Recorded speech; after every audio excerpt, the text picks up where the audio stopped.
Good evening, I'm Madison Carmouche. This is one of the toughest immigration bills in Texas is set to take effect this week. In Austin, hundreds of protesters rallied in front of the state capitol demanding lawmakers say no to Senate Bill 4 and to Operation Lone Star. CBS's Camilo Montoyo Galvez has more on what it means. This section of the U.S. border, fortified by layers of shipping containers, fences, and razor wire, is one of the areas where Texas troopers are arresting migrants instead of transferring them to federal agents. Texas troopers have arrested more than 10,000 migrants on criminal trespassing charges as part of Operation Lone Star, the state's multi-billion-dollar border security effort. But if the SB 4 law goes into effect, Texas law enforcement will be able to arrest, jail, and prosecute migrants suspected of crossing into the U.S. illegally.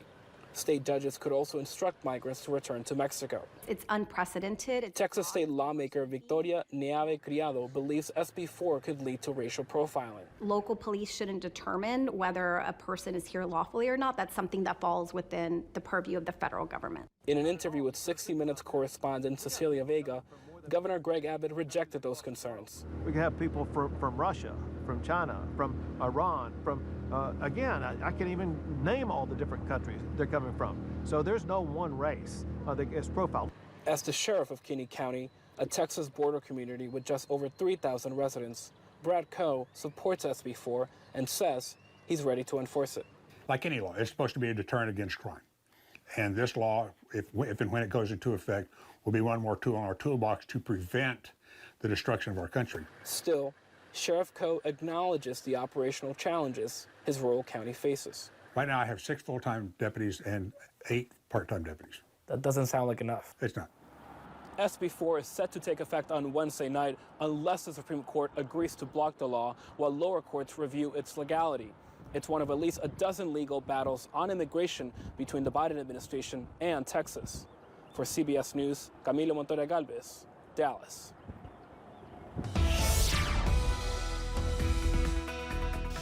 Certainly a cool and dry day across the mountains after we saw a lot of rain yesterday. In fact, let's check out some of those numbers from the almanac. High today in London, only 47 degrees, about 10 degrees below where we would normally expect to be, with a low this morning 33. We're about 2 inches above average on rainfall there. At Jackson, similar numbers, 46 your high today, 35 the low.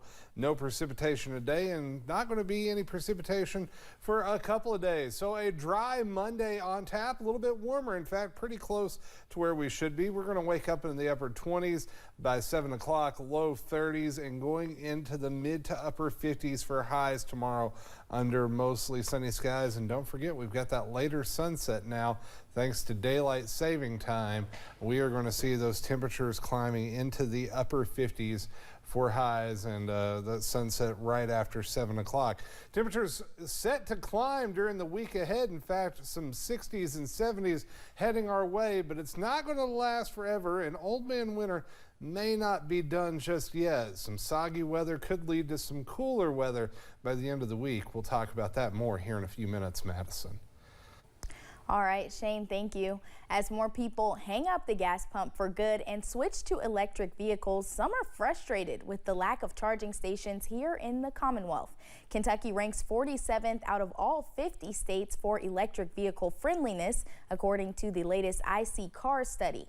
Also from IC Cars, Kentucky has a total of 820 chargers, which breaks down to one for every more than 5,500 Kentuckians. The national average is one for roughly every 1,800 people. We are the advocates for Kentucky, and there's a lot of people who don't know about EVs, so throughout the year we hold events that will promote EVs and kind of educate the public about it. If you're on the fence about making the switch to an electric vehicle, Evolve KY wants to invite you to join them at one of its events or monthly meetings. For more information, you can follow them on Facebook at Evolve KY. March is Women's History Month, a time when Americans can celebrate women's contributions to history, culture, and society. Here in Kentucky, we have plenty of reasons to celebrate this month, but for some, it's about more than just looking at the past, but working for the future. For Susan Gardner, a female educator in a male-dominated profession, she feels a special role in the objective of shaping young Kentucky women's minds. I think that the idea is try to encourage students that hadn't occurred to them that they could be in STEM or work in STEM, that's really an opportunity for them too. Institute of Women's Policy and Research ranks Kentucky number 47 out of the 50 states for women in STEM careers.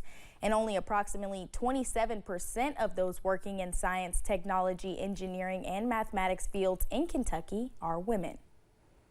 In the most recent Biden administration student loan announcement, about $1.2 billion of debt are being canceled for borrowers. They have to be enrolled in a SAFE plan, have been in repayment for at least 10 years, and took out $12,000 or less in loans for college. WKU Director of Student Financial Assistance Bryson Davis emphasizes that people must meet these specific requirements and that those who don't meet them can't just request forgivable loans. Federal student aid things right now are changing on a daily basis almost. So we never try to set the expectation that any loan that a student borrows would potentially be forgiven, simply because those rules change from administration to administration, from day to day, and we want the students to understand that if they are borrowing a loan, that is something that they are agreeing to repay. Davis also tells people that if students have any questions about their loans, to contact their lender first and foremost and be aware of scams. A nonprofit organization that has been around for 55 years and built hundreds of homes now has a new leader. WYMT's Chandler Wilcox tells us about the transition underway for the nonprofit. It is something Melissa Winburn says she felt called to do.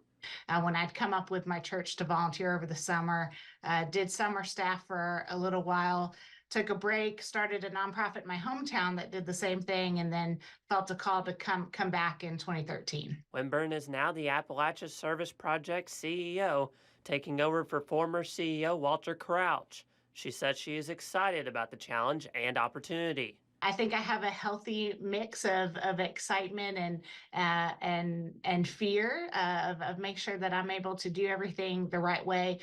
Winburn says she wants ASP to double their impact in the next decade. That's both on the quality and quantity side of things. We have some amazing volunteers. Long term, Winburn says they want to make their programs more accessible. So we're inspired for creativity of getting volunteers involved so that we can do more work and prepare for the next 55 years. Winburn says they have the most amazing team in the world, and the job is easy because of that. In Perry County, Chandler Wilcox, WYMT Mountain News. Winburn told WYMT she began volunteering with the Appalachia Service Project organization when she was 14 years old. Appalachia Service Project is also looking for more volunteers. New CEO Melissa Winburn says they have had a lower amount of volunteers since the COVID-19 pandemic. Winburn says they are trying to build back to the number they had before. Before COVID, we hosted about 17,000 volunteers in a year, and we'll probably be close to 10,000 this year. So we're still building back. And so that's definitely a message we want to send people, that we need you. We need your help getting homes done in Appalachia, and we'd be happy to connect. Winburn also says they currently have 6,000 applications from people wanting home repairs or home replacements.